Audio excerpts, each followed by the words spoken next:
আমি মনে করি যে ছবিটা সব যারা তুলেছে বা আমি মনে করি যারা আপলোড করেছে তাদের শিক্ষার অভাব আছে, তাদের পারিবারিক শিক্ষার অভাব আছে, তাদেরকে আমি মানুষের মধ্যে মনে করি না।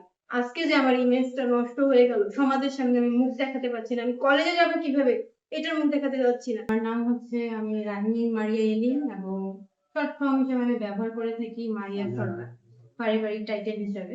আমার পড়াশোনা হচ্ছে মকবুল রহমান সরকারি কলেজ পঞ্চগড়ে। আমি পঞ্চগড়েই থাকি, আমার ধর্ম হচ্ছে ইসলাম। আমি আজকে এই কনফারেন্সটা করার প্রথম বিষয়টা তুলে ধরতে চাচ্ছি। আমি গত 23 বা 24 তারিখের দিকে, সঠিক টাইমটা আমি বলতে পারতেছি না, মাননীয় প্রতিমন্ত্রী ফরহাদ হোসেন আজাদের মহোদয়ের যে নির্বাচনের আগে আমি একটি বলা যায় যে রেস্টুরেন্টে বসে একটা সংগঠনের প্রোগ্রাম নিয়ে আলোচনা করতে একটি ছবি তোলা। ছবিটি নির্বাচনের কমপক্ষে 5 থেকে 6 মাস আগের ছবি। ছবিটা আমার কাছে আছে, আমি ছবি সবাইকে দেখিয়ে দিচ্ছি। এই ছবির ব্যক্তিটা আমি। তো ঘটনা হচ্ছে যে গত 27 তারিখ যে মাননীয় প্রতিমন্ত্রী ফরহাদ হোসেন আজাদকে নিয়ে যে মহোদয়কে নিয়ে যে অশ্লীল একটা ভিডিও ভাইরাল হয়, আমি সকলে দেখেছি। তো এই ভিডিওর সাথে আমার এই ছবিটা অ্যাড করে দিয়ে বিভিন্ন ফেসবুক সোশ্যাল নেটওয়ার্কিং এ ছড়ানো হচ্ছে এবং একটা ভুল বায়োডাটা দেওয়া হচ্ছে। কিন্তু দুঃখের বিষয় যে আমি সেই মেয়েটি নই, কিন্তু সেখানে আমার এই ছবিটা ব্যবহার করে ভুল বায়োডাটা দেশ বা সমাজের কাছে বারবার প্রচার করা হচ্ছে। এতে আমার ইমেজ নষ্ট হয়ে যাচ্ছে। আমার একটা সামাজিক পরিবেশে থাকতে হয়, আমাকে একটা বিভিন্ন জায়গায় যেতে হয়, আমি একটা উপস্থাপনা করি এবং উপস্থাপনা করার সূত্রে আমার বিভিন্ন রাজনৈতিক প্রশাসনিক বর্গের সাথে যোগাযোগ আছে এবং ছবিও আছে। আমার বিভিন্ন রাজনৈতিক ব্যক্তির সাথে ছবি আছে, কিন্তু আমি রাজনীতি করি না বলেই এই জন্যই আমি কোনো ছবি ছাড়ি না। জাস্ট সেদিন আমি ভিডিও ভাইরালের 3 দিন আগে ছবিটা আমি জাস্ট মনের খুশিতে আমি এটা আপলোড করি আগামী দিনের শুভেচ্ছা এই সূত্রে।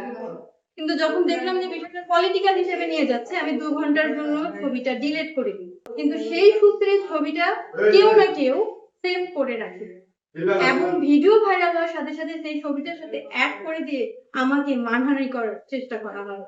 কিন্তু আমি মনে করি এটা উদ্দেশ্য প্রণোদিত আগে থেকে। আমি সবার কাছে বিচার চাইছি এবং আমি মনে করি এই যে ভিডিও এই যে ভাইরাল করা হলো, আমি মনে করি এটা পুরোপুরি একটা ফেক, যেখানে মুখ দেখা যায় না। এটা এআইও হতে পারে, এটা তৈরি করা হতে পারে, বা বলা যায় অতীতে কোনো ওয়াইফের সাথে ছবি তোলাও হতে পারে। এখন আমি মনে করি যে ছবিটা সব যারা তুলেছে বা আমি মনে করি যারা আপলোড করেছে তাদের শিক্ষার অভাব আছে, তাদের পারিবারিক শিক্ষার অভাব আছে, তাদেরকে আমি মানুষের মধ্যে মনে করি না। কারণ একটা ছবি আপলোড করার আগে দরকার ভাবা উচিত ছবিটা আসলে রিয়েল কিনা। সেই জায়গায় বারবার আমার ছবিটা দিয়ে আমাকে হিন্দু তরুণী বলে বারবার যে আমার মানহানি করা হচ্ছে, এর জন্য আমি সবার কাছে বিচার চাচ্ছি। আমার বাবা মা দুজনই মারা গেছে, আমি পঞ্চগড়ে আছি, আমি বিএসএস ফাইনাল ইয়ারের পরীক্ষার্থী। আমাকে অনেক কষ্ট করে পড়াশোনা করতে হয়, কষ্ট করে নিজের ক্যারিয়ার তৈরি করে আমি আজকে এই জায়গায় এসেছি। আজকে যে আমার ইমেজটা নষ্ট হয়ে গেল, সমাজের সামনে আমি মুখ দেখাতে পারছি না, আমি কলেজে যাব কিভাবে এটার মুখ দেখাতে যাচ্ছি না। আমি মনে করি এটা আমাকে ইচ্ছে করে ফাঁসানো হয়েছে। এটাই আমি বলবো, আমি সবার কাছে বিচার চাচ্ছি এবং আমার এই ইমেজটা যে নষ্ট হয়েছে, কিছু কিছু যে মিডিয়া জগৎ যে এইভাবে প্রচার করতেছে, এর জবাব আমি আমাদের কাছে চাই। আগামীকাল থেকে দেখছি আমি যে একটার পর একটা পোস্ট করা হচ্ছে, একটার পর একটা ভাবে আমার মানসিক ভাবে একটা মেন্টাল টর্চারিং করা হচ্ছে। আমি মনে করি আমি এখন পর্যন্ত করিনি, কিন্তু ভবিষ্যতে যদি প্রয়োজন পড়ে আমি অবশ্যই তার ব্যবস্থা নিব।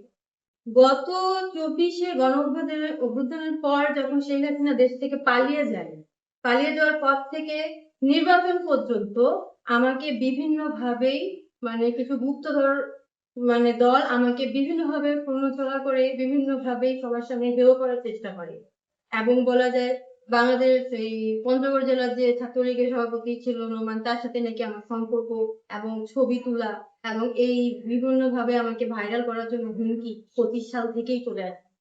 এবং আমি মনে করি রিসেন্ট যে এই কাজটা করছে তার কি ভিত্তি আছে, তার তো কোনো ভেরিফিকেশন কোনো কেস, তাকে তো আমরা আজ পর্যন্ত দেখলাম না। কে এই মাল্টিমিডিয়া বারবার কেন অপতথ্য আমাদেরকে ছড়াচ্ছে এবং আমাদেরকে বিভ্রান্ত করছে।